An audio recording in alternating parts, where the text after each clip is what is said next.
കുറിച്ച് അപ്പസ്തലന്മാരെ കുറിച്ച് ഈ ആകാശത്തു നിന്നേ ഇടി അല്ലെ തീ വീഴ്ത്തിട്ടെന്നൊക്കെ എഴുതണ്ടോ?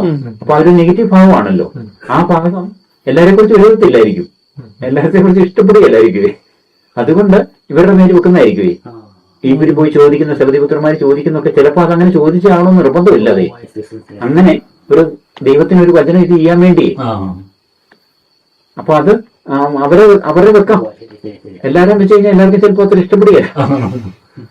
ഇപ്പൊ നമ്മളെ തോമസിലെ ആക്കി കഴിഞ്ഞാൽ നമുക്ക് ഇഷ്ടപ്പെടുവോ? അങ്ങനെ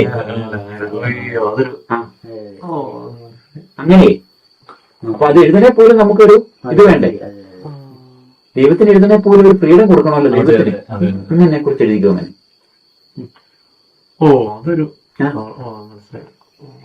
ഇപ്പൊ നമ്മള് ഒരു നാടകത്തില് ഈശോയുടെ ജീവിതം എഴുതിക്കുക.